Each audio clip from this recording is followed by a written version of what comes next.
La semaine d'une Parisienne d'Émile Zola. Quel mois insupportable qu'avril à Paris. L'hiver est déjà fini, et le printemps n'a pas encore commencé. Mois gris, mou, écœurant, interminable. J'aurais eu une peine infinie à tirer de ce mois odieux le moindre compte intéressant, si ma bonne étoile ne m'avait dépêché auprès d'une jolie baronne, femme charmante, veuve à 28 ans, et qui fréquente le grand monde.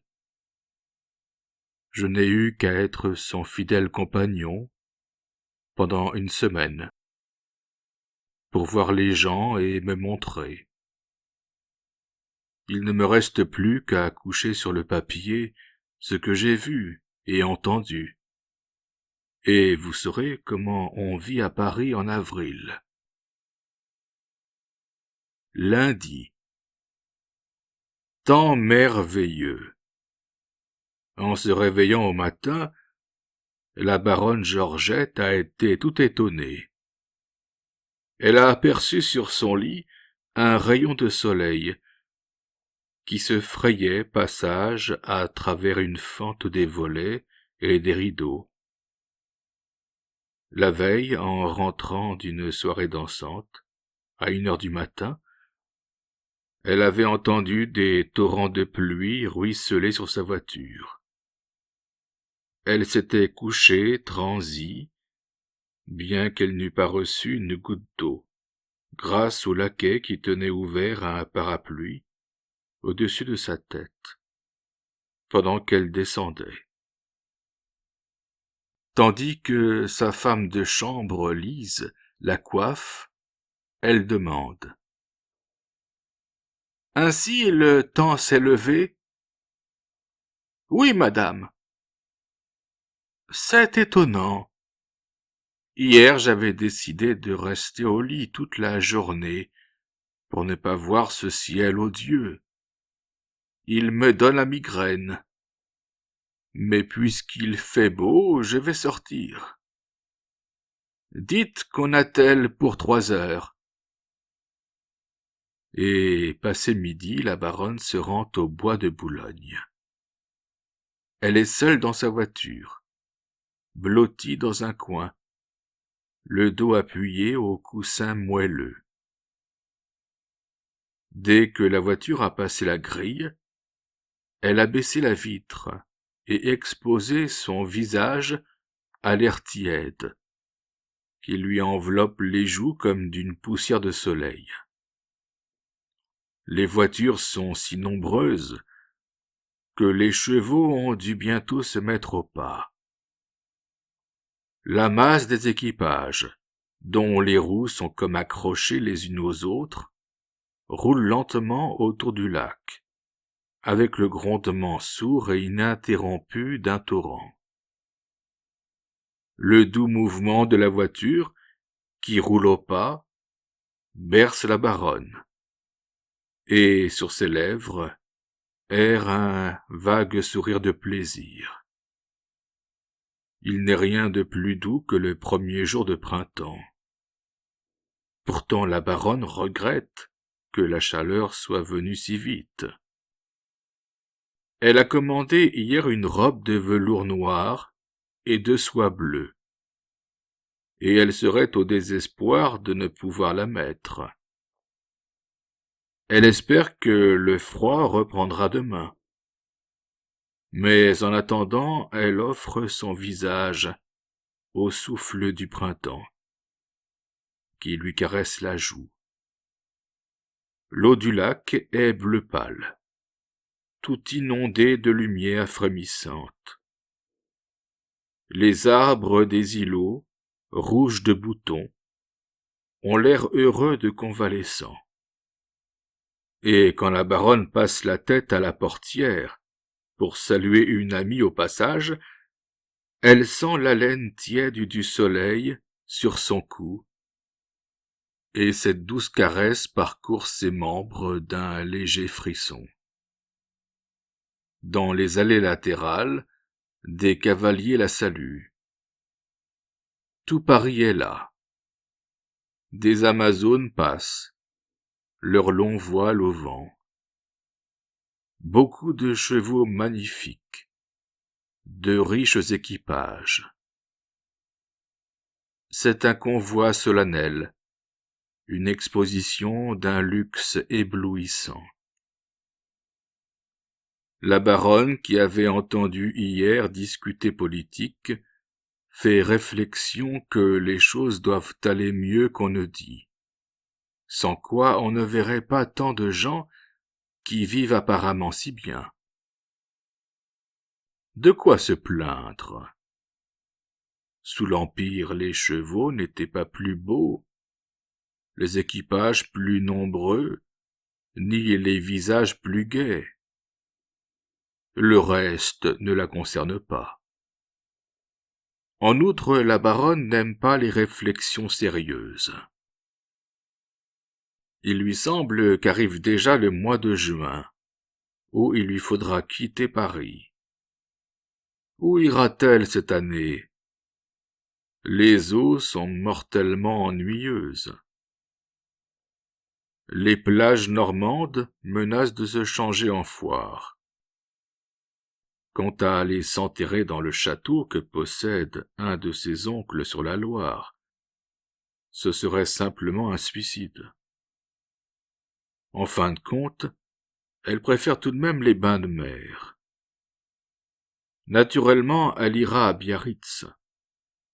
Alors elle se met à penser aux vêtements qu'il lui faudra emporter. 12 robes suffiront, si elle en use à bon escient. Quand la baronne revient à elle, elle s'aperçoit qu'elle est toute frissonnante.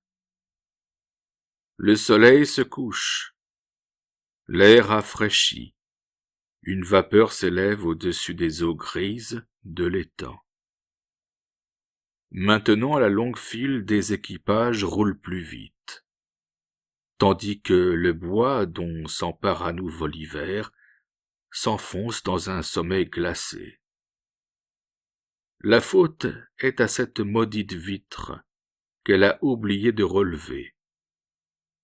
C'est elle qui laisse passer tout ce froid. La baronne est positivement gelée. Elle regrette de n'avoir pas mis sa pelisse. Il n'y a rien de plus traître que les beaux jours d'avril, avec leur soleil trompeur et malsain. Maintenant que règne justement la grippe, on a vite fait d'attraper un rhume. Bon, elle a relevé la vitre et s'est réchauffée. Elle regarde les arbres fuir des deux côtés de l'allée. Le chemin du retour par les Champs-Élysées est magnifique. Tout un fleuve d'équipages descend impétueusement de l'Arc de Triomphe à la place de la Concorde, et ce pendant 2 heures, si bien que les piétons n'ont aucune possibilité de traverser la chaussée. Les promeneurs descendent à petits pas par les allées latérales.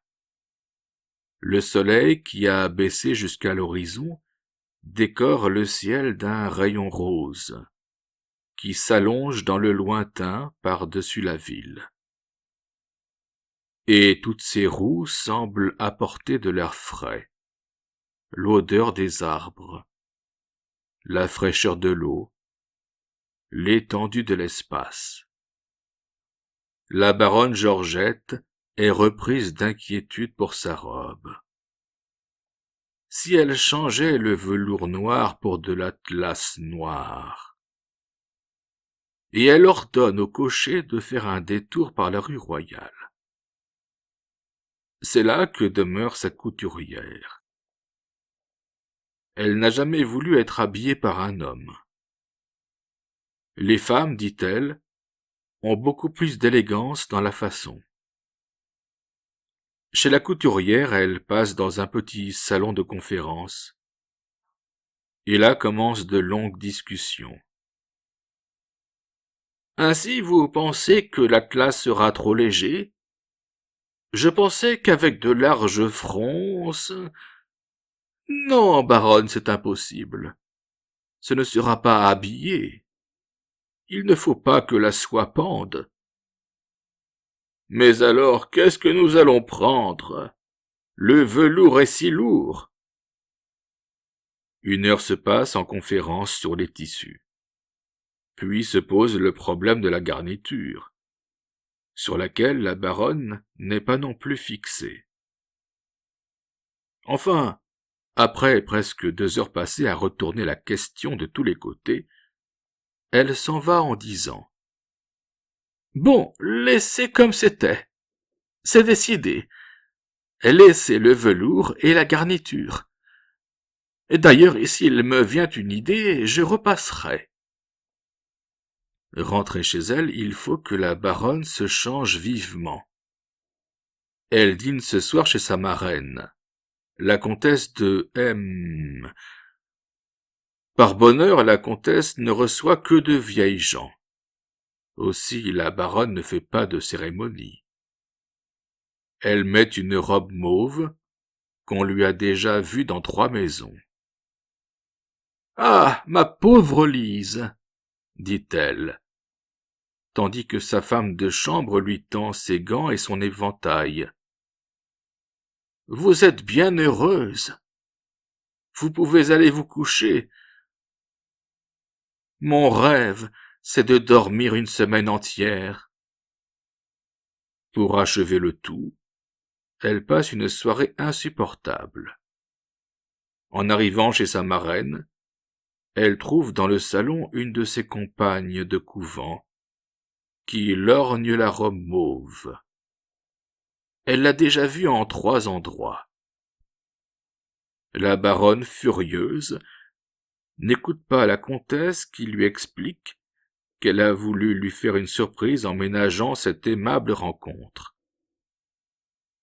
Le dîner est médiocre. Puis commence une soirée interminable, avec d'interminables propos sur M. Carreau, qui a été reçu le mois dernier à l'Académie française. M. Carreau est un ami de la maison. Madame de M. reçoit beaucoup d'académiciens. Et plus d'une élection s'est décidée dans son salon, près de la cheminée. Un vieux monsieur trouve le discours de M. Carreau remarquable. Alors on multiplie les éloges de ce disciple de Cousin, de ce philosophe spiritualiste, dont la spécialité consiste à rendre Dieu facile aux gens du monde. On loue son style élégant et discret.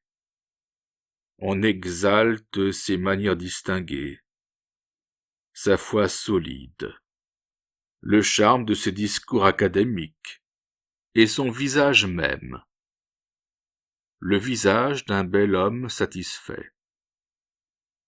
Jamais l'école normale supérieure n'avait produit une plante de serre plus parfaite.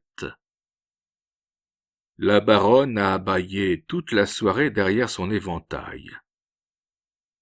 Elle s'est ennuyée à tel point qu'elle a dormi pendant tout le retour.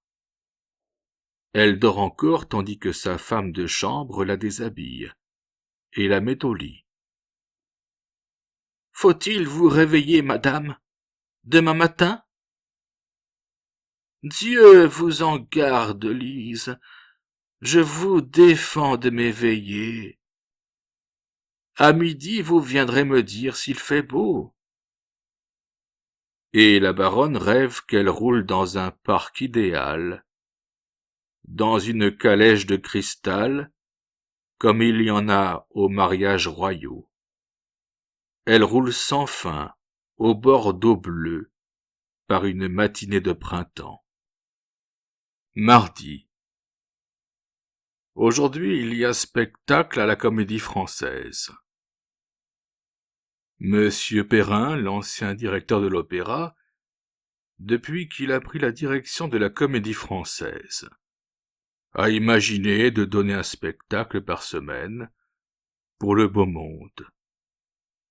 La mode est venue à son secours.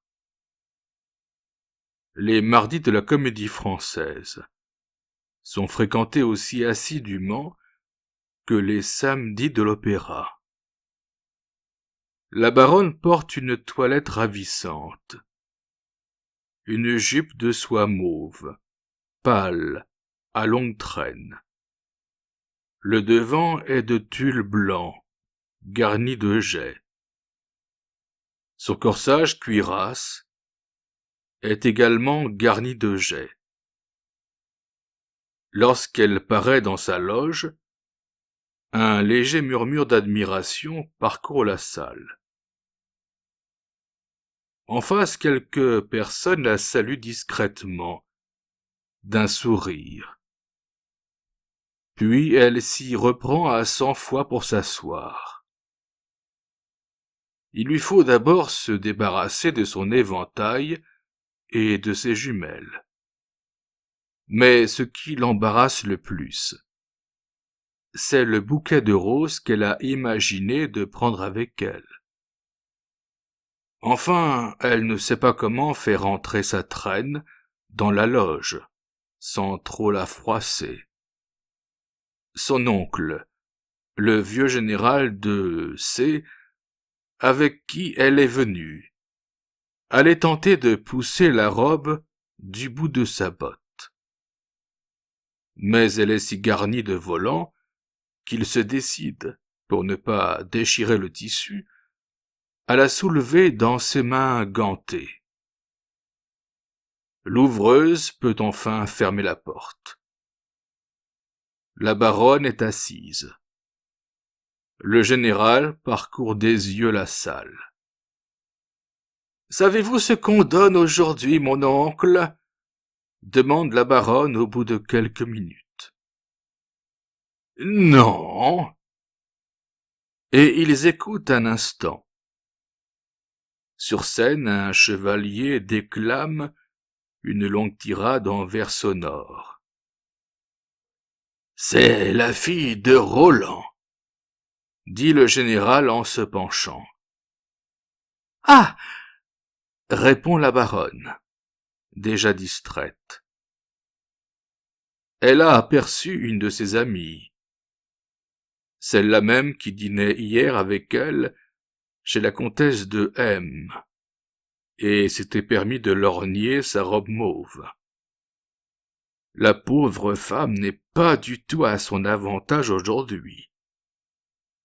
Elle est habillée de vert de la tête aux pieds et ressemble à un perroquet. Vrai, quand on aime le vert et qu'on porte un corsage sac, il n'y a pas lieu de se moquer des autres. La baronne triomphe. À chacun de ses mouvements, le jet qui orne son corsage brille comme une étoile. « Il me semble que c'est le deuxième acte, » commence le général. « Tu connais le sujet ? » ?»« Non, mon oncle. »« Veux-tu que je te le raconte ? J'en ai lu le résumé dans mon journal. » Et le général raconte. Lorsque Roland meurt à Roncevaux, le traître Ganelon, qui l'a livré aux Sarrasins, est attaché à la queue d'un cheval sauvage, par ordre de Charlemagne. Mais il est sauvé par un moine, et tandis que tous le croient mort, il vit seul dans un des châteaux du Rhin, sous le nom d'Amaury. Rongé par le remords, il élève son fils Gérald, dans l'ignorance de son véritable nom, et fait de lui un chevalier sans reproche. Après quoi Gérald sauve la fille de Roland, Berthe, nièce de Charlemagne, et s'éprend d'elle avec tout le feu de ses 20 ans.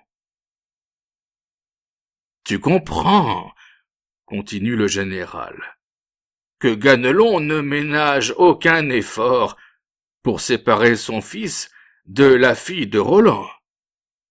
Il voit dans leur amour comme un châtiment divin. Mais la baronne l'interrompt. Regardez donc, mon oncle, là-bas. On dirait ce jeune homme qui vient d'être nommé auditeur au Conseil d'État, le protégé de ma marraine. Il n'est pas mal du tout. Alors, elle passe en revue toute la salle, et le général doit lui nommer une foule de gens. L'assemblée est brillante. Toute l'aristocratie, tout le monde de la finance, le tout Paris mondain est là. En bas se massent les fracs. Dans les galeries brillent les toilettes élégantes, les diamants, les dentelles, les fleurs d'où émanent de merveilleux parfums. Dans toutes les loges, on bavarde à mi-voix, en souriant. Seuls quelques messieurs sérieux écoutent la pièce. C'est assez d'être venu. Le bon ton n'exige pas que les dames suivent la représentation. Et devant l'aimable indifférence de la salle, les acteurs prononcent avec une conviction exemplaire leurs phrases fracassantes. Cependant la baronne a dirigé ses jumelles sur mademoiselle Sarah Bernhardt, qui se trouve en scène. L'actrice porte un costume copié sur un vieux dessin du temps. Comme on s'habillait drôlement en ce temps-là, murmure la baronne. Puis elle passe à monsieur Mounet-Sully, qui joue Gérald, avec une chaleur et une passion extraordinaires. À ce moment, justement, Gérald déclare son amour à Berthe, en vers magnifiques. C'est la déclaration d'un poète. Elle abonde en mots sonores. « Hein, qu'est-ce que tu dirais ?» fait le général pour la taquiner. « Si quelqu'un te faisait une déclaration dans ce style ?» La baronne s'amuse beaucoup à cette idée. « Mais je le flanquerai à la porte, » répond-elle. « Est-il permis de dire pareille chose à une femme dans un salon? C'est indécent. » Pendant l'entr'acte, la loge de la baronne s'emplit de visiteurs. On parle beaucoup d'une vente de diamants que doit ordonner la semaine prochaine une actrice des variétés. Puis on s'apitoie sur les malheurs d'une autre demoiselle dont les biens viennent de brûler, et l'on énumère les richesses réduites en cendres. Une robe de dentelle de 30 000 francs, une pelisse de 20 000 francs, des tapisseries, des tentures, au total près d'1 million. « Bah !» dit le général. « Elle retrouvera bientôt son million. » La baronne rougit légèrement. Mais le rideau se lève. La représentation continue.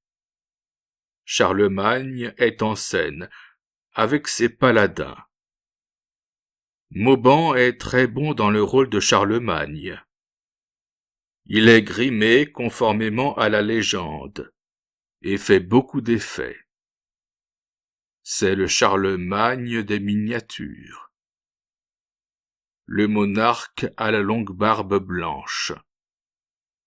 Ce n'est pas l'empereur triomphant, mais un antique vieillard, qui sent son empire craquer sous ses pieds. Le troisième acte est tout pénétré d'héroïsme. Un émir sarrasin, possesseur de l'épée de Roland, provoque en duel les chevaliers français, promettant de remettre Durandal à son vainqueur. Mais il en a déjà terrassé 4. Et Charlemagne, répandant des larmes de fureur, parle d'aller le combattre lui-même, quand intervient Gérald. Il s'est juré de mériter la main de Berthe, par quelque exploit héroïque. Bien entendu, il provoque l'émir, le vainc, et lui reprend l'épée de Roland, qu'il dépose aux pieds de Berthe. Quand tombe le rideau, la baronne, qui a écouté tout le temps, applaudit discrètement. Elle a été touchée par l'ardent amour de Gérald, et elle se dit que personne ne s'est encore battu pour elle. « Dites, l'auteur est un jeune homme ?» demande-t-elle à son oncle.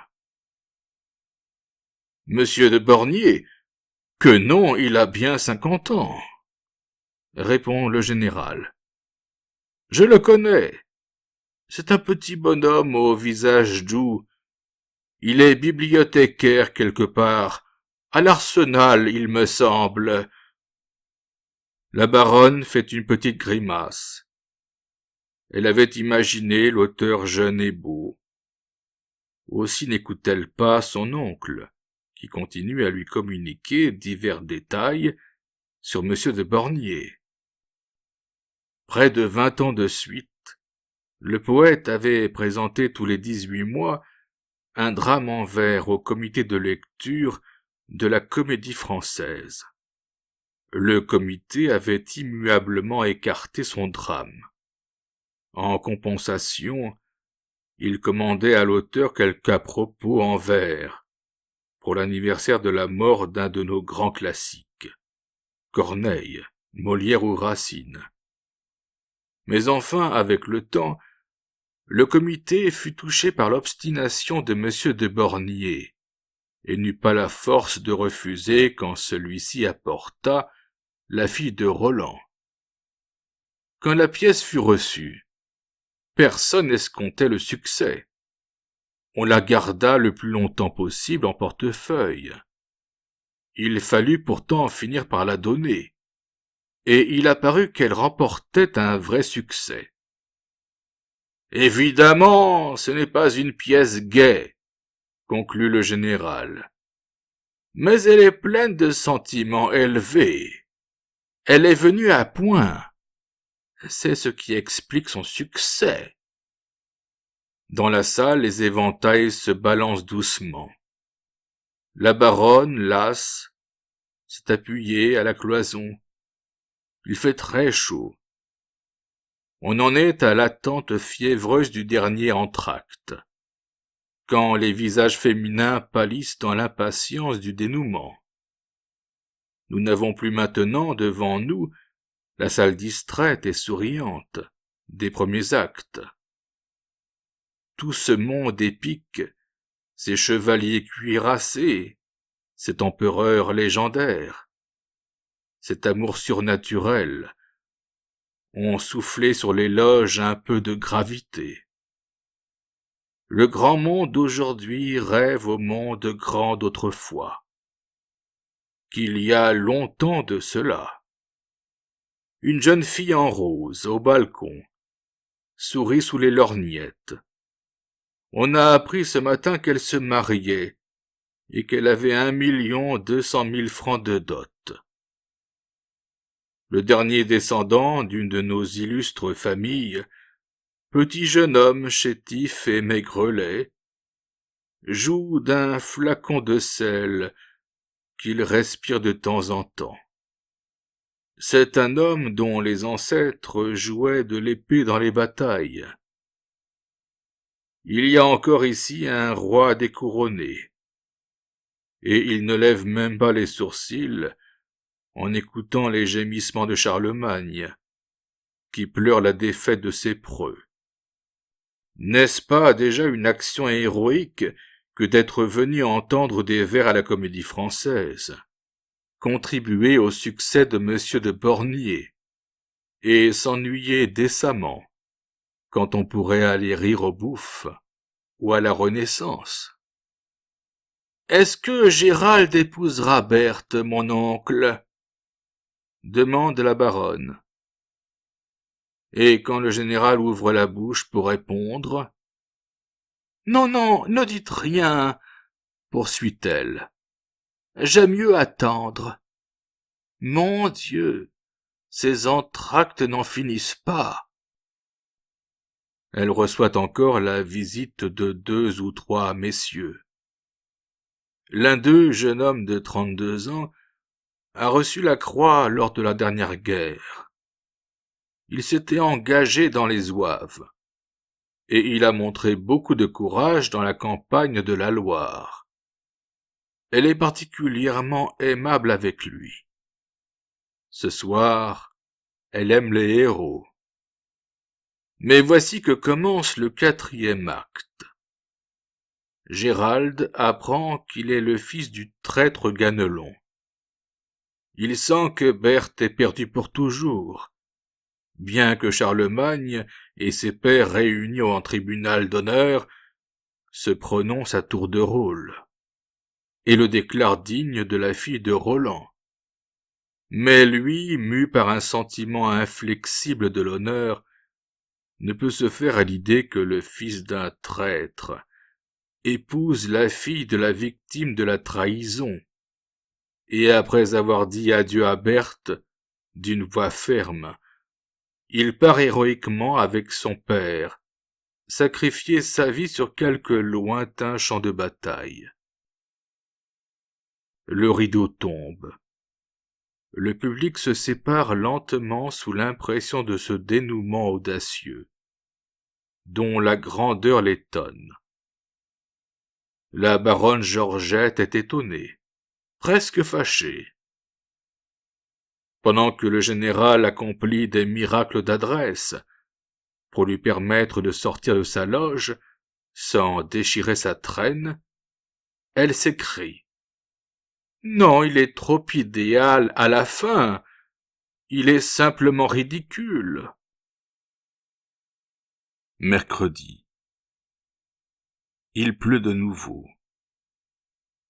Paris, enveloppé de pluie, est misérable, avec ses rues jaunes, où s'affaire le monde du travail.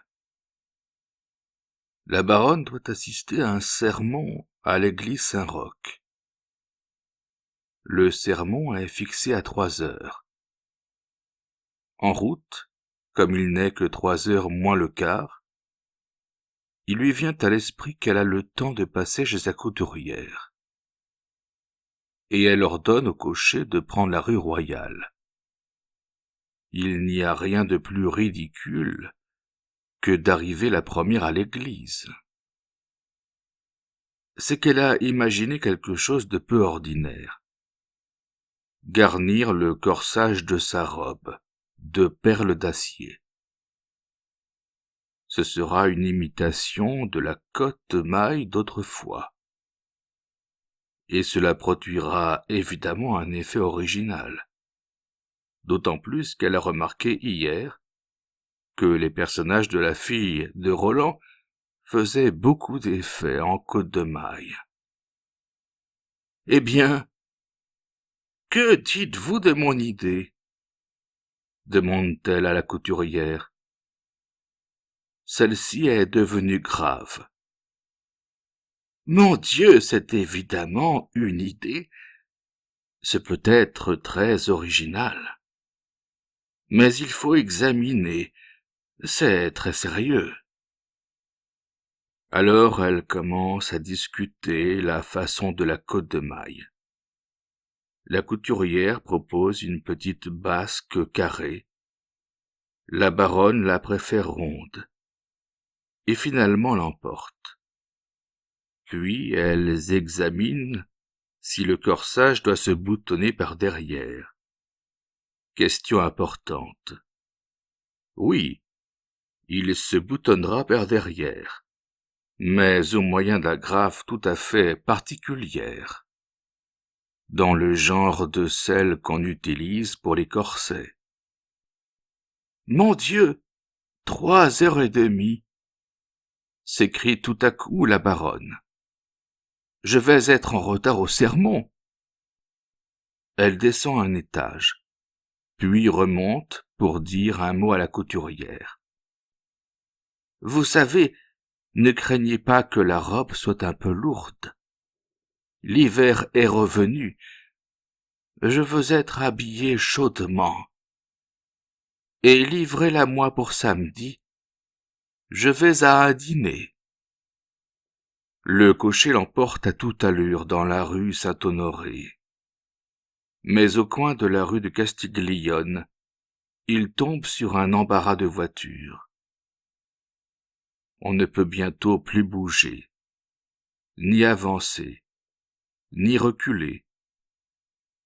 Il s'est amassé là des fiacres, des omnibus, des fourgons, et la rue est entièrement encombrée.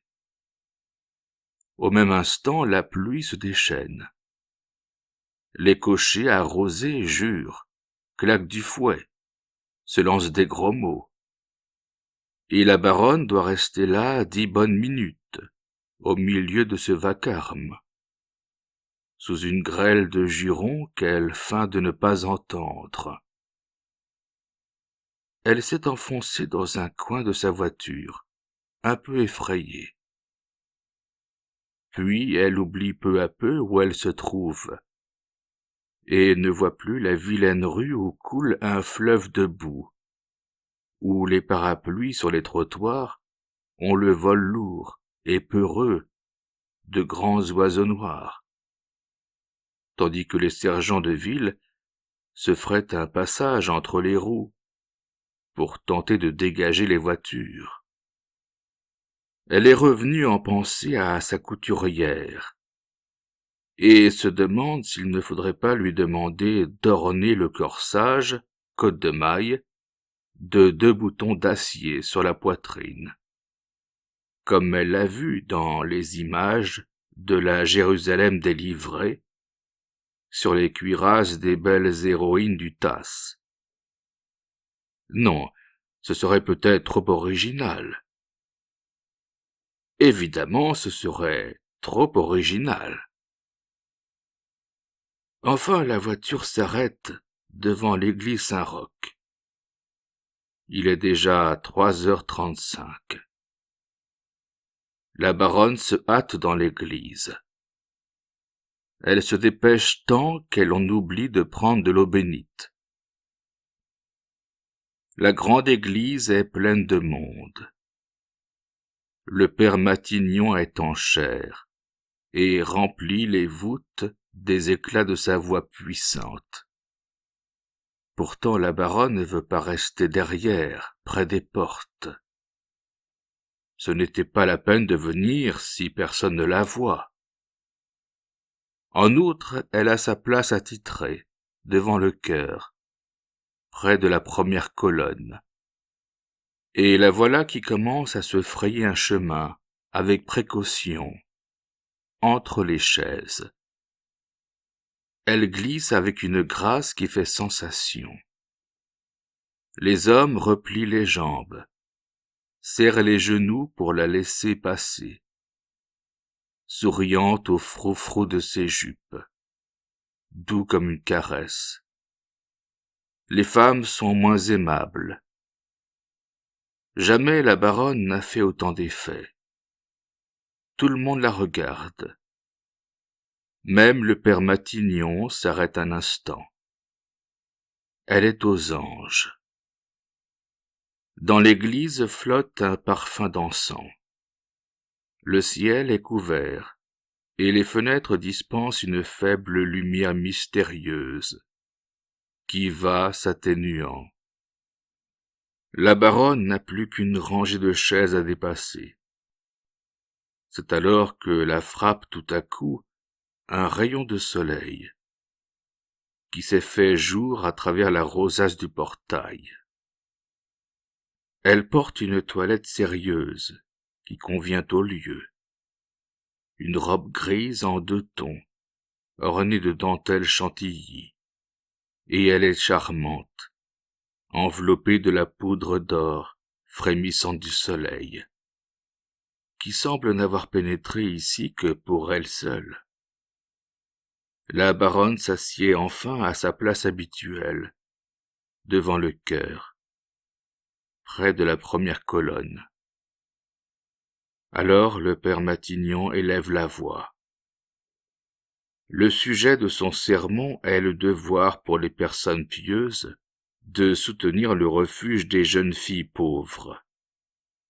Ce refuge est fondé depuis peu, et il a pour but de faire l'éducation d'un certain nombre de jeunes filles de la classe ouvrière, de les pourvoir d'une dot, et de les marier. On y accueille de préférence des orphelines, restées sans abri sur le pavé de Paris, et que menace la débauche. Ce seront des âmes arrachées au vice. À cet instant, le père Matignon, bel homme aux gestes majestueux, crie à pleine gorge. Le luxe, sans mesure ni retenue, c'est là qu'est la tentation, c'est là qu'est l'invitation continuelle au péché. Ce qui perd les pauvres filles, c'est l'étalage impudent de richesses que Paris expose constamment dans ses rues. Comment ces malheureuses ne rêveraient-elles pas à la fortune, même achetée au prix du déshonneur, quand elles sont jolies, et qu'il leur suffit d'un mot pour s'asseoir dans les voitures qui les éclaboussent de leur boue. Elles tremblent de froid dans de mauvaises robes minces. Leurs pieds sont blessés dans des souliers éculés, et elles rentrent chez elles avec des rêves de monde heureux. Pendant des nuits entières, elles revoient en songe des beautés qu'elles ont vues passer près d'elles, et c'est alors que Satan les saisit dans ses griffes. Après cet effet oratoire, il fait une pause, et s'essuie les lèvres avec le mouchoir qu'il froissait depuis un instant dans ses mains. La baronne, tranquillement renversée sur le dossier de sa chaise, se régale de son éloquence. Il a raison, ce doit être affreux de voir des femmes élégantes quand on est soi-même mal vêtu. Elle essaie de se mettre à la place de ces pauvres filles et d'imaginer ce qu'elle éprouverait, et elle frémit. Vrai, elle ne répondrait pas d'elle-même. Le jour baisse. Elle regarde autour d'elle, en essayant de distinguer ses voisines. Voici la marquise de L, avec ses deux filles. Dieu de miséricorde, comme les pauvres filles sont laides. Ce n'est sûrement pas elles qui poussent sur la voie du vice les ouvrières coquettes, car leur mère les habille sans aucun goût. Elle voit encore Madame P, la femme de son notaire. Elle est bien habillée, trop bien. Pour qui est-elle venue à Saint-Roch, parée d'une robe vert foncé, toute couverte de dentelles blanches? Cela sent l'intrigue, d'autant plus que la femme du notaire jette alentour des regards tendres. Puis l'ombre s'épaissit, et la baronne ne distingue plus personne. Il est doux de se perdre dans cette obscurité frémissante. Elle ne distingue plus au loin entre les colonnes que les lampes qui scintillent comme des étoiles. Par instants luit le reflet d'or du crucifix, ou d'un chandelier, ou le blanc surplis d'un prêtre qui se rend à la sacristie. Il lui semble que l'assistance est gagnée par le doux assoupissement qui enchaîne ses propres membres. Savez-vous quel sacrifice exige de vous le Seigneur? Reprend le père Matignon, en élevant de nouveau la voix. Il exige de vous plus de simplicité dans votre vêtement, plus de modestie dans vos parures, plus de retenue dans votre démarche et dans l'expression de votre visage. L'exemple doit venir d'en haut. Tout ce luxe est coupable. Il faut offrir un sacrifice public à la vertu et renoncer aux riches étoffes, aux dentelles et aux bijoux. Quand les filles pauvres vous verront modestes et simplement vêtues, elles ne seront plus émues par les passions mauvaises. Vous-même en serez plus belle. La baronne approuve aussi ces propos. Mon Dieu! Elle se rappelle cette robe grenat toute simple, qui lui avait coûté une bagatelle, quelque 200 francs, et dans laquelle elle était ravissante. Les toilettes les plus chères ne sont pas toujours celles qui vous vont le mieux. Le père Matignon a raison aussi quand il condamne les bijoux. Il n'y a rien de plus affreux que d'être couvert d'or et de pierreries, comme une icône. La mode permet seulement les bijoux de fantaisie. Encore faut-il qu'ils soient anciens. Il est très au courant de la mode, ce prédicateur. Ici se place une lacune dans l'esprit de la baronne. Peut-être s'est-elle endormie. Elle ne se souvient plus très bien. Elle pensait à quelques achats qu'il lui fallait faire sans tarder. Il lui sembla qu'elle entrait chez son parfumeur, et que la voix sonore du père Matignon lui recommandait la verveine, le parfum à la mode.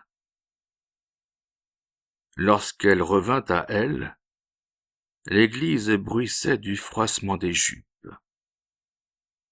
Toutes les dames se mettaient à genoux.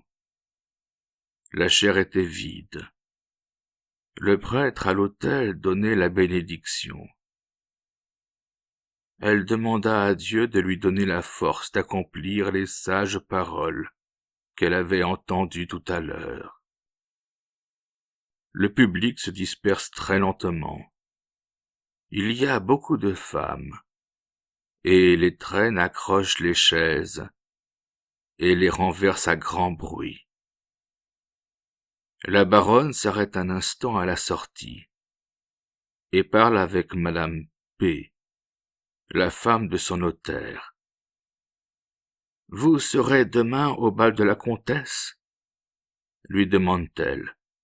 « Oui, je ne comptais pas y aller, puis j'ai changé d'avis. On dit que le bal sera magnifique. » Et comme elles sont à ce moment-là près du bénitier, elles se tendent aimablement l'eau bénite. Jeudi. À 10 heures, debout au milieu de son cabinet de toilette, illuminé par l'éclat de 20 bougies, la baronne étudie dans le grand trumeau sa toilette d'atlas rose. Elle est déjà toute prête. Élise essaie de faire tenir solidement sur son épais chignon une broche d'or posée en diadème. « Vous êtes ravissante aujourd'hui, madame, » murmure la femme de chambre. La baronne se sourit dans le miroir. Ses épaules fort décolletées et ses bras semblent d'une blancheur de lait dans la robe rose. Elle est si fraîche, si blonde, si élégante et gracieuse, qu'on la compare involontairement à l'une de ces statuettes en porcelaine de Saxe, au fin sourire de marquise idéale. Lise l'accompagne jusqu'au perron et l'aide à s'asseoir dans la voiture sans froisser sa jupe. La voiture est spacieuse, mais la robe la remplit tout entière. Elle est toute couverte de volants, de bouillonnés, de ruches, de dentelles, au milieu desquelles la baronne est comme perdue. Elle se tient tranquille. Elle ne regarde même pas par les fenêtres Paris, qui s'achemine vers le sommeil. Les devantures où l'on éteint le gaz, les trottoirs déserts, les chevaux de fiacre, qui retournent au repos sans pattes de derrière. Puis, quand le cocher s'arrête boulevard Haussmann, à la porte de la comtesse, elle se lève et descend avec des précautions infinies. Dès le vestibule, on entend l'orchestre. La comtesse est une très jolie femme, dont le mari occupait une très haute position sous l'Empire. On l'accuse d'intriguer pour une restauration bonapartiste. Quoi qu'il en soit, la politique ne se sent pas du tout chez elle. Il n'est pas douteux qu'elle reçoive une société un peu mêlée, où se retrouve le monde parisien, ami du plaisir. Dans son salon, on rencontre même des républicains. Peut-être les attire-t-elle seulement pour les séduire. Quand la baronne entre dans le premier salon, elle fronce involontairement les yeux. Le passage est si soudain de l'obscurité des rues sales à l'éclat des lumières, des toilettes, des brillants qui remplissent la salle. Il fait très chaud. L'arôme des parfums flotte dans l'air, et la baronne éprouve la même sensation que la veille en entrant dans l'église Saint-Roch, quand l'enveloppa la langueur trouble de l'atmosphère d'église, toute pénétrée de l'odeur de l'encens. Là régnait la pénombre, mais la voix du père Matignon la flattait de la même façon que l'orchestre, et elle trouve le même charme mystérieux dans la perspective de la longue enfilade de salles que traversent au loin les couples de danseurs.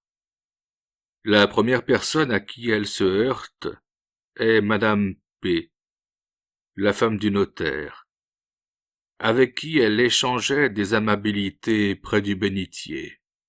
« Comme vous arrivez tard, » lui dit celle-ci, « tout le monde est déjà là. » Et en effet, elle voit sur une causeuse la marquise de L avec ses deux filles, puis quantité de dames qu'elle avait vues aux prêches.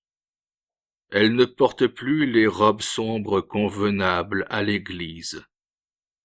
Elles sont décolletées jusqu'au milieu du dos, et elles s'éventent tranquillement d'une main nonchalante, tandis que passent les hommes qui les lorgnent. Beaucoup tiennent à la main un flacon de sel, comme hier elle tenait un missel. Enfin l'orchestre se tait. La valse est terminée. La baronne peut faire lentement le tour de la salle. Elle refuse le bras d'un de ses cousins qui s'était précipité à sa rencontre. Un homme est gênant quand la traîne est un peu longue. En outre, il masque la toilette et froisse tout. Elle veut aller seule dans toute sa gloire. Alors commence une marche triomphale au milieu des sourires, des petits saluts discrets, des mots prononcés à mi-voix. Elle entend à son approche un murmure d'admiration, et elle laisse derrière elle un sillage de fracs extasiés. Son chemin est semé de compliments. Oh, quel bonheur d'être belle, et de se l'entendre dire constamment. Comme il est doux de rencontrer sur toutes les lèvres la même louange. Le bal est ravissant. Les tapis sont si moelleux que les pieds y enfoncent. Il y a une masse de fleurs. Elle devance le printemps et change les salons en bosquets. L'air parfumé est voluptueux. L'orchestre par moments ralentit le rythme, et les phrases musicales sont délicieusement tendres. Les soupirs de la flûte font frémir les nerfs des femmes. Ici règne comme un arôme de luxe. La félicité flotte dans les airs comme si vivaient ici des créatures supérieures, plus belles, plus nobles que les autres mortels. La lumière brillante rappelle l'éclat d'un astre, quelque soleil qui se lèverait la nuit pour les seuls heureux de ce monde. Et au milieu de cette mer de lumière, on peut trouver des endroits retirés, des endroits qu'éclairent doucement comme un clair de lune, dans la profondeur des petits salons, discrets et intimes comme une alcôve.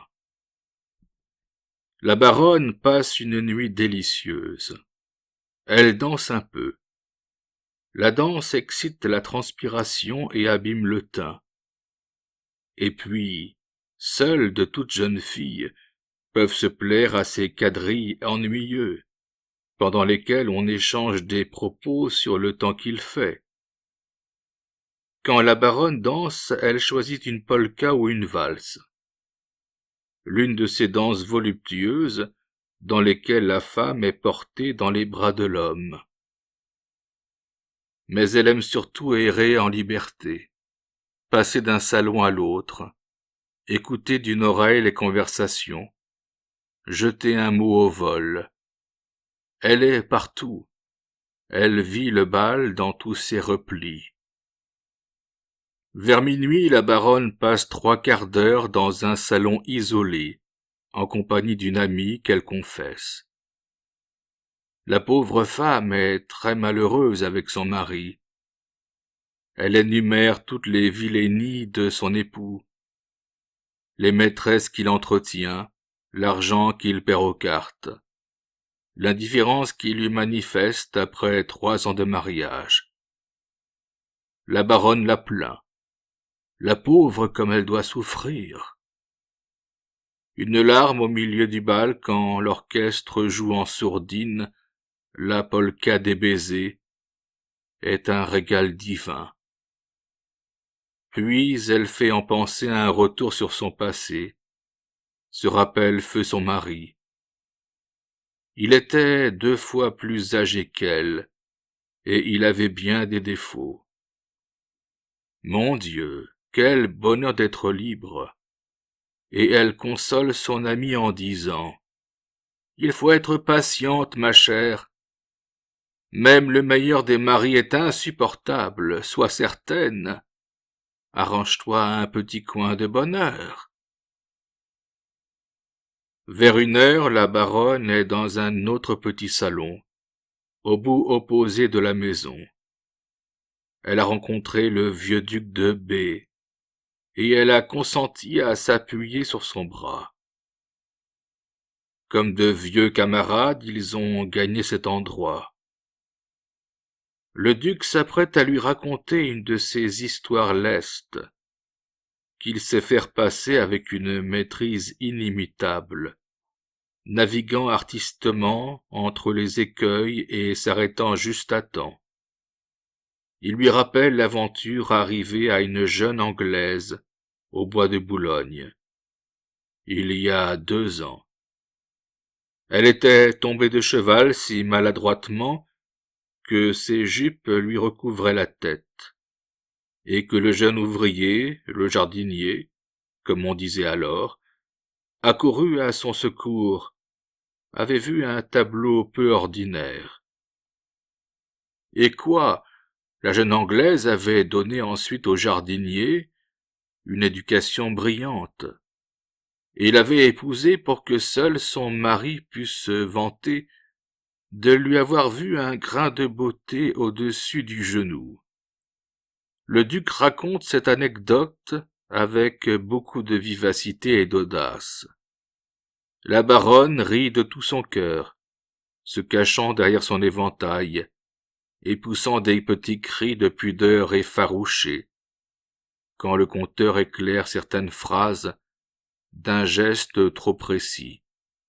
Que c'est amusant. Vers 1h30, la baronne consent à danser une valse. Son danseur est le jeune auditeur au Conseil d'État qui lui a tourné autour tout l'hiver. Elle s'amuse à le faire rougir, se penche sur son épaule, si bien que le pauvre garçon pâlit et éprouve un désir fou de couvrir de baisers la mèche de cheveux blonds sur sa tempe. À 2h, la baronne et son danseur sont assis dans l'embrasure d'une fenêtre. Ils sont à demi cachés par les tentures. Il fait si chaud dans le salon qu'ils ont entrouvert la fenêtre. Le sourire ironique a disparu des lèvres de la baronne. Elle est un peu essoufflée, elle est très pâle, et si troublée qu'elle a laissé le jeune homme lui prendre la main, et qu'elle a oublié de la retirer. Il la porte subitement à ses lèvres. Ils ne disent mot. À cet instant, entendant derrière elle un bruit de soie, elle se retourne et dit tranquillement à la vieille dame qu'elle aperçoit derrière son dos. « Qu'il fait chaud, n'est-ce pas? Nous nous rafraîchissons à la fenêtre. » À 3h, la baronne dîne. Les portes de la salle à manger sont ouvertes. Le dîner est excellent et le service magnifique. Un énorme saumon, de la salade de homard à l'américaine, des viandes froides, des truffes à discrétion. La baronne a excellent appétit. Elle ne ressemble pas à ces jeunes femmes qui mettent leur coquetterie à avoir un appétit d'oiseau. Au contraire, elle tire vanité de sa gloutonnerie et sait manger en artiste sans oublier de sourire. Elle boit même du champagne joyeusement, sachant que le vin donne aux yeux bleus une douceur veloutée. Vers 4h, la baronne philosophe dans un cercle d'hommes. Elle affirme qu'on ne peut pas aimer 2 fois. Cependant, les fleurs se fanent. Les chandelles semblent pâlir. L'orchestre s'assoupit dans la douce plainte des violons. À 4h30, la baronne quitte le bal. Elle ne donne même pas un regard à son valseur. Il fait partie des accessoires agréables du bal, au même titre que le dîner. Elle est tout à fait tranquille. Elle s'est bien amusée. Vendredi. La baronne est depuis longtemps remuée d'une sotte fantaisie. Elle voudrait assister à une séance de l'Assemblée nationale à Versailles. Toutes ses amies y sont allées. Elles lui ont dit que c'était assommant, mais elle veut avoir le droit de le répéter après elle. Elle est fâchée de ne pas savoir ce que c'est que la politique. Son oncle le général est lié avec un député de la droite modérée, et il a convenu d'aller avec elle à Versailles vendredi. Ils prennent le train à 12h30. Le voyage l'amuse beaucoup, car elle partage son wagon avec 7 hommes qui bavardent joyeusement des coulisses, du dernier bal de l'ambassade d'Angleterre, de l'aventure d'une princesse qui a donné un soufflet à un jeune diplomate, avec qui le mari dut se battre au pistolet.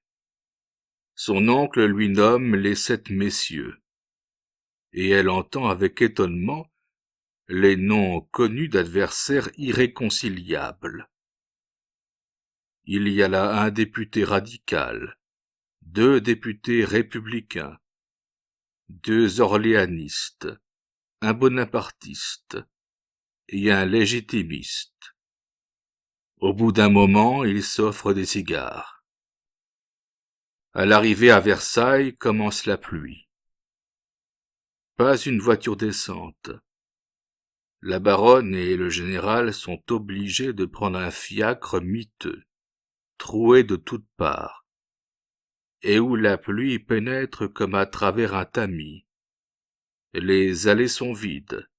La ville est comme morte avec ses rues, où pousse l'herbe, et ses petites maisonnettes hermétiquement closes, à la fenêtre desquelles apparaît de temps en temps la face pâle d'un bourgeois effaré. Enfin, Dieu merci, voici la baronne arrivée à bon port. Elle descend du fiacre dans la rue des Réservoirs, devant la petite porte du château, où le général doit parlementer avec un commissaire en gilet rouge. Il faut dire que le général est venu à tout hasard, comptant sur l'obligeance de son ami le député. Il n'a pas de carte. On les laisse entrer pourtant jusqu'à la salle des pas perdus. Mais là, on les arrête. On ne les laisse pas aller plus loin. Et le général se décide à faire passer sa carte au député qu'il connaît. Il se fâche. Il fait du bruit. La baronne, qui porte une toilette sévère, de soie noire garnie abondamment de jais, commence à regretter d'être venue. Ils attendent environ 3/4 d'heure sur un banc recouvert de velours râpé. Enfin, un petit homme tout gras, tout rouge, accourt hors d'haleine. C'est le député de la droite modérée, l'ami du général. La baronne se mord les lèvres pour ne pas éclater de rire, tant il lui paraît laid. Il a une voix grêle, grinçante, qui rappelle le tintement du verre brisé. « Je suis au désespoir, au désespoir !» répète-t-il plus de 20 fois. « Vous auriez dû me prévenir. Je n'ai pas de carte. Ce n'est pas mon tour aujourd'hui. Mon Dieu, comme c'est vexant !» Enfin, pourtant, grâce à l'obligeance d'un questeur qui se répand en amabilité devant la baronne, on les introduit dans la salle des séances. Les couloirs sont si étroits que les jupes de la jeune femme n'y passent qu'à grand-peine. En haut, il lui faut se baisser pour franchir une petite porte qu'on ouvre devant elle. Elle s'assied près d'une colonne, au premier rang d'une loge, et pose ses mains gantées sur le rebord tendu de velours rouge. Elle sort même sa lorgnette de sa poche. Mais son oncle se penche vers elle et lui dit à mi-voix : « Écoute, nous ne sommes pas au théâtre. Les jumelles sont interdites. » Il est 2h30. La salle est presque vide. Pourtant le président Godifrey Pasquier est déjà au bureau. Il parle avec quelques députés debout derrière lui. Sur les bancs tendus de velours rouge, ont pris place une 50aine de députés, divisés en petits groupes. Les uns lisent le journal, d'autres bavardent et rient tout haut. La majorité sommeille les yeux ouverts. La baronne s'étonne du nombre de têtes chauves qui se voient dans la salle. Elle s'y détache en taches blanches. Puis elle est désagréablement frappée par la laideur des hommes politiques. Elle en est révoltée. Alors elle s'efforce de s'intéresser au décor, cette vieille salle de théâtre, si luxueusement ornée par Louis XV, où retentirent jadis tant de soupirs amoureux, et où bouillonne aujourd'hui tant de haine. Son oncle lui explique que tous ces ornements sont faits de bois tourné et doré, mais il s'arrête tout à coup. « Ah, la séance commence !» Godifrey Pasquier effectivement sonne. Mais le bruit de la sonnette est couvert par les conversations des députés. Pas un ne bouge. Ils continuent à lire, à bavarder, à dormir, avec le même flegme. La baronne, penchée en avant et plongeant dans tous les recoins de la salle, sourit enfin. Elle a vu un député jeune avec des cheveux. Il est au pied de la tribune, les yeux fixés sur elle. Il pousse du coude un collègue. Le collègue regarde. Il se forme bientôt tout un groupe. Et tous la regardent. Elle rougit et agite son éventail. « Tu vois, on dépose des projets de loi, » lui explique son oncle à l'oreille. Des messieurs montent à la tribune, marmottent quelques paroles et redescendent. Elle ne comprend pas un mot. Cela dure une demi-heure. Puis un petit homme fluet expose un problème financier d'une voix si faible que seuls les chiffres parviennent à son oreille. Quand il énonce un chiffre, il élève la voix et aux oreilles de la baronne sonnent des millions qu'elle s'efforce en vain de suivre, et qui finissent par lui donner mal à la tête. Son oncle derrière elle hoche la tête, d'un air de comprendre.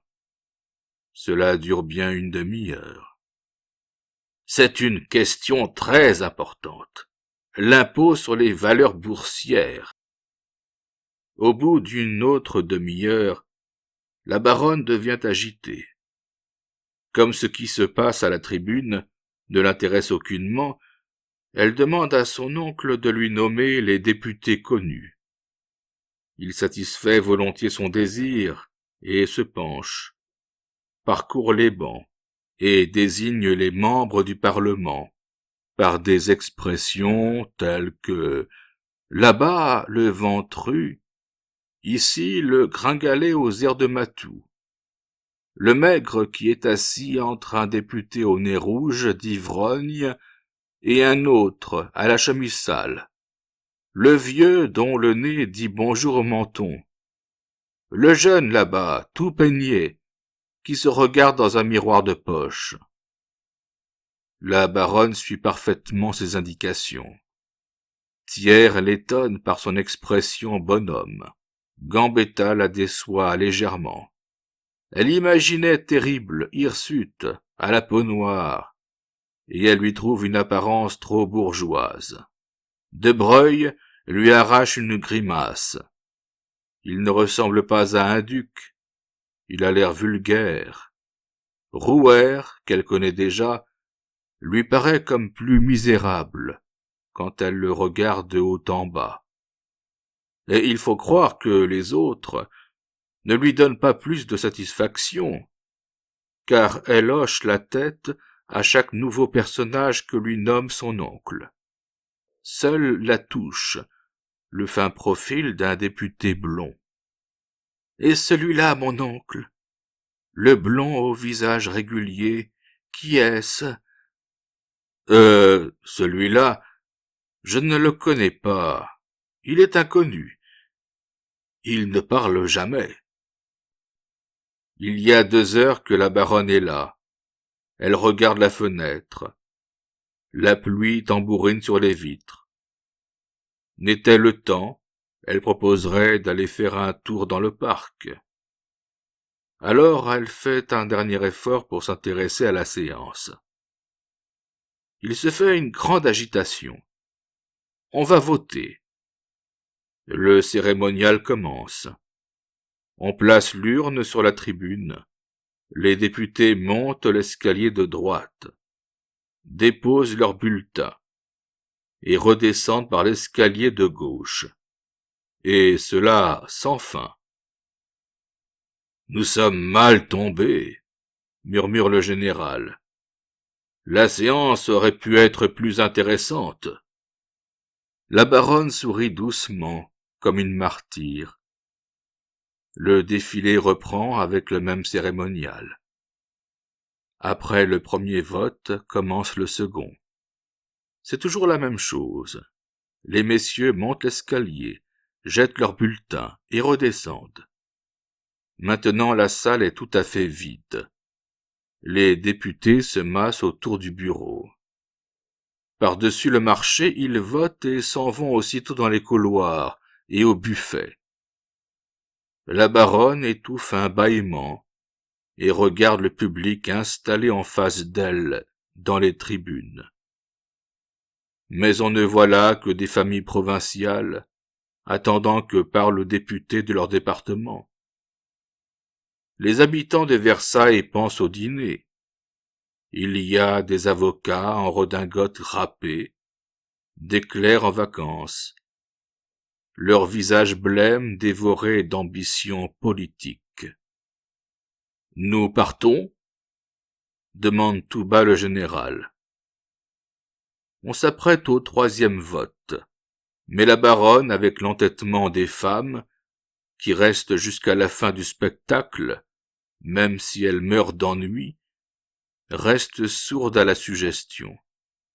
Elle espère encore quelque événement intéressant. Alors le général sort de la loge en tapinois et descend un instant dans la salle des pas perdus. Là, il apprend un événement important. C'est précisément ce matin, paraît-il, qu'a surgi un conflit entre messieurs Buffet et Dufour.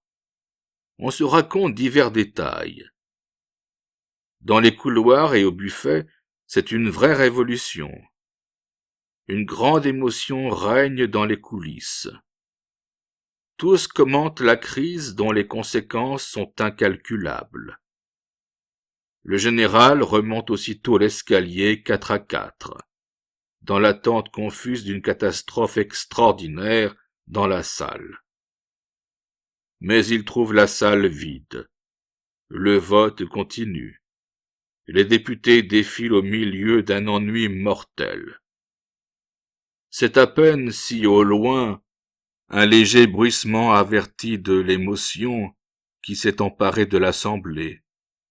Et quand enfin M. Godifrey-Pasquier clôt la séance, le général dit à la baronne : « Vois-tu, aujourd'hui la séance n'avait pas lieu dans la salle, mais dans les couloirs. » La jeune femme a un sourire méprisant. « Peu importe, » répond-elle. « Je voulais savoir ce que c'était que la politique. Maintenant, je sais. » Samedi. Aujourd'hui, c'est le jour des affaires. La baronne consacre son samedi à ses fournisseurs. Elle sort, sitôt pris le petit déjeuner, et court la ville jusqu'au soir. Sa voiture stationne des heures entières à la porte de son bottier, de son parfumeur et de sa modiste. Évidemment, la baronne ne se gêne nullement pour déranger les gens. Elle fait courir sa lingère chez elle 3 fois par semaine. Mais elle aime trotter dans les magasins, fouiller dans les vitrines et bouleverser de fond en comble la marchandise des étalages. Elle voit là toutes les nouveautés à la mode et passe une bonne matinée. Il faut dire qu'aujourd'hui elle est furieuse contre son bottier. Elle lui a commandé il y a plus de 15 jours des souliers brodés d'or et de soie, et il ne les lui a pas encore livrés, malgré sa promesse. C'est pourquoi elle entre chez lui, la voilette relevée et les yeux étincelants. À quoi pense-t-il ? Il se moque d'elle, semble-t-il. le bottier respectueusement incliné devant la baronne et souriant malgré les reproches, l'assure qu'il les lui livrera ce soir. C'est la brodeuse qui est coupable de cette lenteur, et il avance un siège à sa visiteuse, qui ne veut pas s'asseoir, car elle n'a besoin de rien. Mais il lui montre un modèle de petites bottines si jolies, avec leurs hauts talons et leur forme à la hussarde, qu'elle finit par en commander 2 paires. Il lui faut aussi des bottines pour les bains de mer et les excursions. De là, elle va chez le parfumeur. Elle aime ce magasin qui sent si bon. Elle s'assied devant le comptoir et examine le catalogue où les parfums sont assortis comme des fleurs dans un parterre.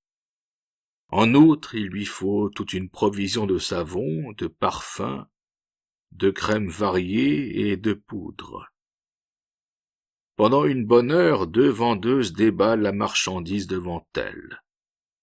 Les pots, les boîtes, les flacons forment une vraie montagne, si bien qu'il lui faut appeler un commis pour emporter tout cela dans la voiture. Chez la modiste, la baronne déclare qu'elle veut seulement donner un coup d'œil au chapeau de saison. Elle ne sait pas encore ce qu'elle portera. On lui en montre 20 de façon différente. Quand l'un ou l'autre lui plaît, elle le fait mettre de côté. Cela dure 3 bons quarts d'heure. Elle étudie la disposition des rubans, la longueur du tulle, la forme des ailes. Puis, à la fin de l'examen, il apparaît qu'elle a devant elle 7 façons différentes qui lui ont plu et qu'elle a fait mettre de côté. C'est maintenant qu'elle est embarrassée. Elle écarte d'abord 2 chapeaux, puis elle les reprend et déclare même qu'ils sont mieux que les autres. Il se passe encore 3 quarts d'heure sans qu'elle se décide, si bien que la modiste dit enfin avec un sourire « Prenez-les, tous les 7. » La baronne proteste. « Mais je ne veux rien commander. Je voulais seulement jeter un coup d'œil pour me faire une idée. » Et en sortant, elle a ajouté négligemment. « Vous savez, faites-les-moi donc porter tous les 7. Je dois partir le mois prochain. Je ne peux pas partir sans chapeau. » La baronne a encore à faire une foule de choses. Elle passe prendre un éventail qu'elle a donné à réparer. Elle achète 12 paires de gants. Elle passe chez le papetier et lui commande un nouveau chiffre. Par la même occasion, elle achète du papier feuille morte, qui est à la mode en ce moment. Elle ordonne au cocher de s'arrêter devant une boutique de curiosités et marchande un vase chinois qui lui plaît depuis longtemps. Elle passe successivement chez la fleuriste, chez la corsetière, chez la lingère, chez le joaillier, chez le dentiste, et peu à peu la voiture est encombrée de paquets. C'est à peine si elle peut s'y glisser. Elle a des paquets derrière le dos, sous les pieds, dans les côtes, et même sur les genoux. Quand sonne 5 heures, la baronne se sent un appétit de loup. Elle dit au cocher « Jean, place de la Bourse !» Et le cocher comprend. Il la conduit à une pâtisserie où elle a l'habitude de venir le samedi manger des pâtés aux huîtres. Elle n'aime pas les sucreries. On lui sert 3 petits pâtés sur une assiette de cristal et un verre de vin de Bourgogne, du pommard, son vin préféré. Elle mange et regarde les gens passer dans la rue. Quand elle a mangé ses 3 pâtés, elle s'en fait servir un 4e. Elle n'est pas allée jusqu'à 5. Enfin, la baronne, qui va à l'opéra ce soir, décide de rentrer. Quand sa voiture suit les boulevards, elle se fait arrêter en dernier lieu devant une librairie. Elle a l'habitude de lire quelques pages pour s'endormir. En outre, elle ne veut pas rester muette comme une sotte quand on parle devant elle d'un livre nouveau. Mais aujourd'hui, pas un titre ne la tente. Elle choisit toujours les livres d'après le titre. Elle aime les titres qui parlent d'amour, de femmes, d'amants, ou ceux qui promettent 1000 terreurs. Elle retourne les volumes, les soupèse, les flaire, et hoche la tête d'un air méfiant. Enfin, n'osant sortir sans rien acheter, elle se décide pour un abécédaire colorié, avec l'intention d'en faire cadeau à la nièce de sa cuisinière. Le soir, à l'opéra, la baronne ne semble pas du tout épuisée par cette matinée de forçat. Elle est rentrée tout à fait sans jambes. Mais après le dîner, dès qu'elle a été habillée, elle s'est sentie fraîche. Rien n'a sur elle une action reposante, comme la conscience de sa beauté. Ce soir, elle est tout en blanc, et elle se sent si heureuse dans cette toilette qu'elle n'éprouve plus aucune fatigue, et qu'elle se sait capable de passer toute la nuit dans l'atmosphère d'admiration qu'elle suscite. On donne la favorite, mais qu'importe. Personne ne vient pour la pièce. Aussi, les chanteurs ne se gênent-ils pas? Tandis qu'ils chantent, le public regarde la salle. Sur 800 à 1000 personnes qui se trouvent là, les 3/4 sont venus pour voir les dorures et les peintures. Il y a beaucoup d'étrangers, beaucoup de provinciaux aussi. Depuis l'ouverture du nouvel opéra, le monde entier juge nécessaire d'avoir passé un moment dans les loges et les fauteuils. La baronne connaît la salle. Elle la connaissait avant qu'on ne l'ouvrît au public. Elle appartient à ce monde à qui tout est accessible avant la foule, et pour lequel Paris garde ses nouveautés. Sous le dernier règne, l'empereur avait posé la première pierre en sa présence.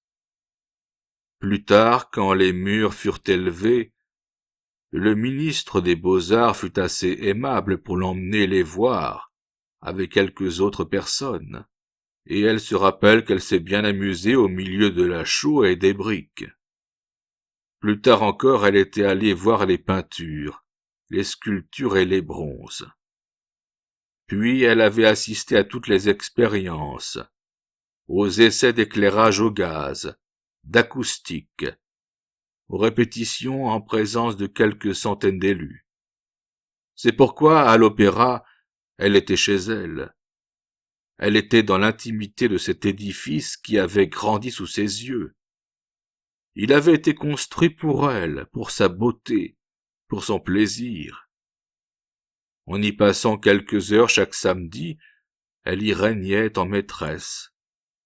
Elle jouissait des millions dépensés, des chefs-d'œuvre que d'illustres musiciens avaient écrits pour le plaisir de son oreille, des richesses d'art réunies uniquement pour réjouir ses sens. À l'opéra, la baronne se connaît dans tout l'éclat de la parisienne. Ce samedi soir constitue pour elle l'apothéose de toute la semaine. Les autres jours, quel que soit leur bonheur, ne servent que d'introduction à ce jour de triomphe final. Sa loge est au balcon. Elle illumine de ses cheveux blonds, tressés et semés de diamants. Elle s'appuie généralement à la cloison de gauche, le dos légèrement tourné vers la scène.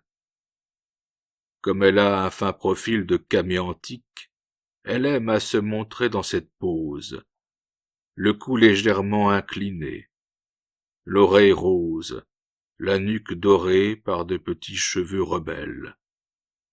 Son bras nu ganté haut repose sur le rebord de velours de la loge, et de temps en temps elle tourne le dos public, dans un mouvement extraordinairement gracieux, pour sourire à quelques visiteurs invisibles dans le fond de la loge. Les entr'actes sont très gais. Depuis l'ouverture du nouvel opéra, les dames les plus distinguées ont pris l'habitude de fréquenter le foyer.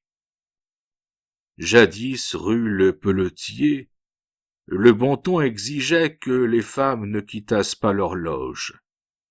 Le foyer était livré au seul frac.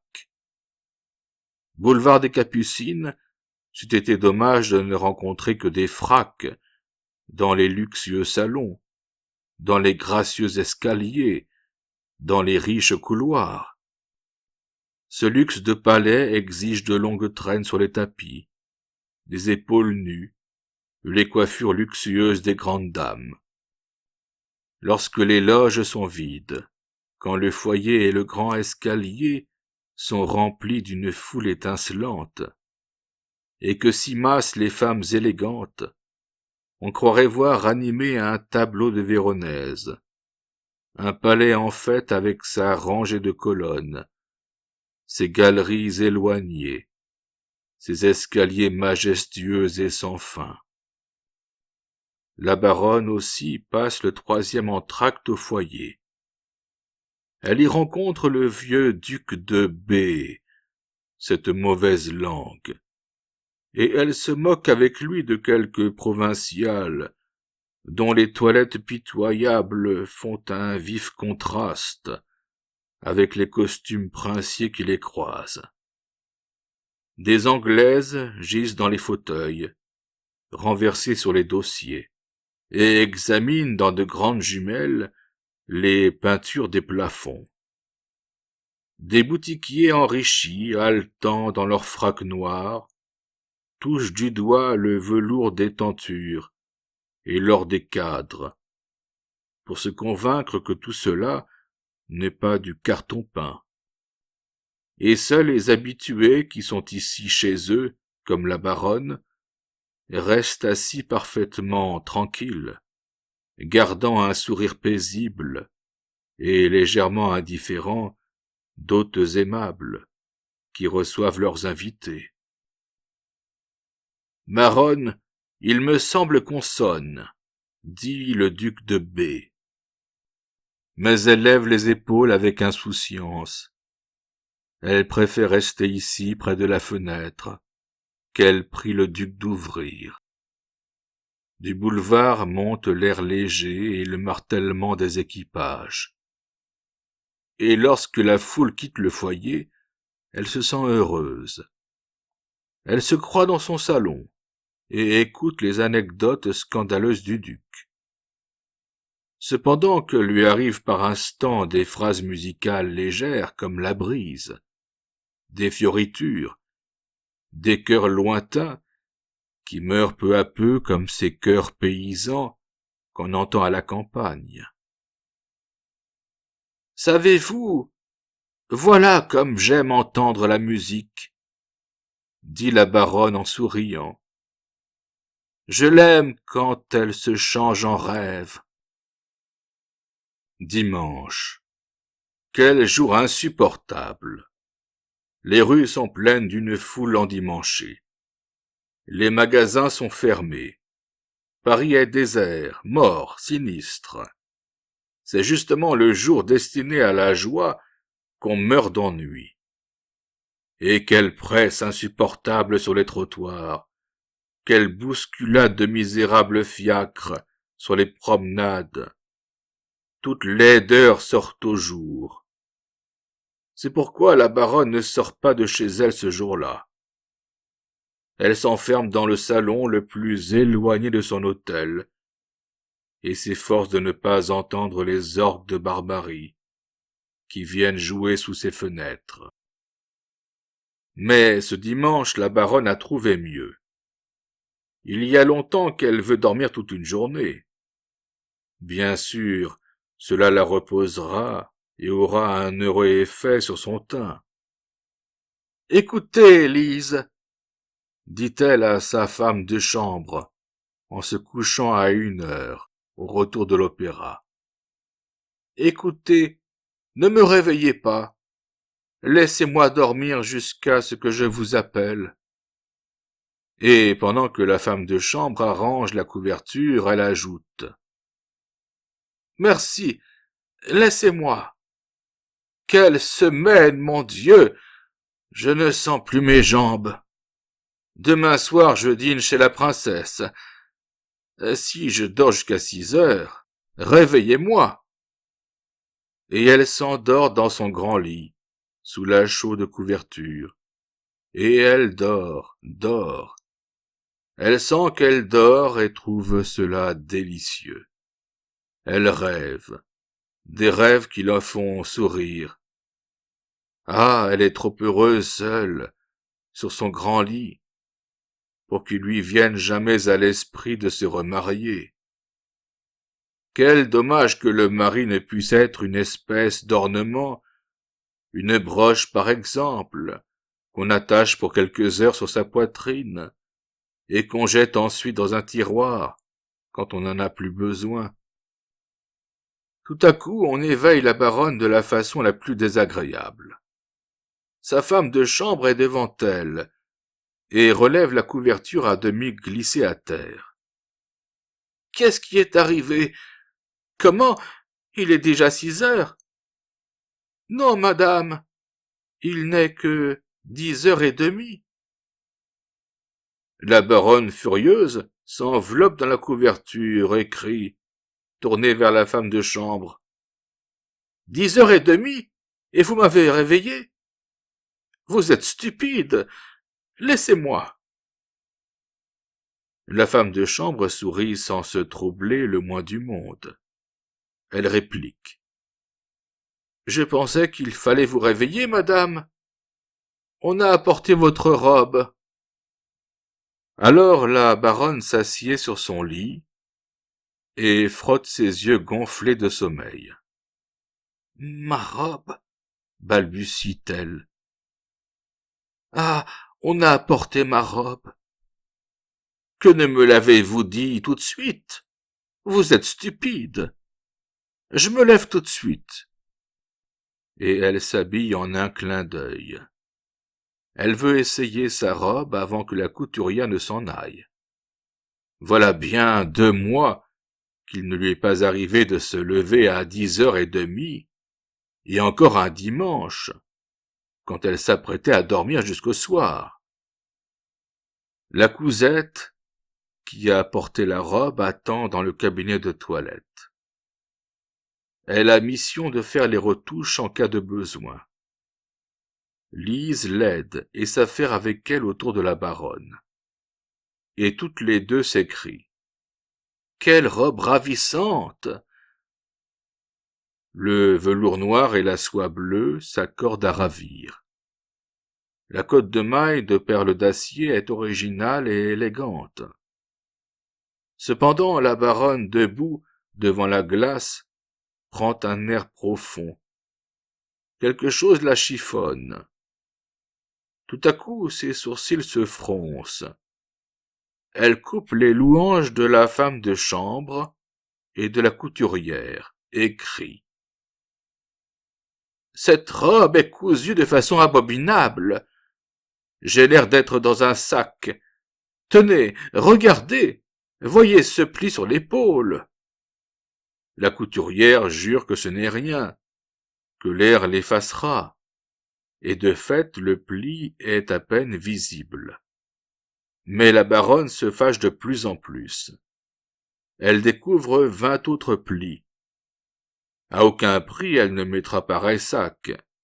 « Votre patronne, » répète-t-elle, « a dû s'imaginer qu'elle cousait une housse pour une guérite. » Enfin, elle consent que la couturière retouche les manches. Un petit salon est changé en atelier. Elle essaie encore 2 ou 3 fois la robe et fait refaire 2 fois les manches, pour lesquelles elle éprouve une véritable haine. Tantôt elle y voit des plis, tantôt ce sont des poches, et elle reste sans sortir du petit salon jusqu'au soir. Elle se tourmente plus que l'essayeuse elle-même. elle se gâte le sang, parce qu'elle veut absolument mettre cette robe pour aller dîner chez la princesse. Enfin, à 6 heures, quand il ne lui reste plus qu'une demi-heure pour s'habiller, elle reconnaît enfin que la robe ne tombe pas trop mal. Puis, vers minuit, la baronne revient de chez la princesse, toute rayonnante. Sa toilette a eu un succès fou. « Vous devriez, madame, vous reposer toute une semaine, » dit Lise en la déshabillant. « Me reposer » s'écrie la baronne. « À quel propos? Je ne suis pas fatiguée du tout. » Et elle passe la semaine suivante de la même façon. Et ainsi se passe toute sa vie.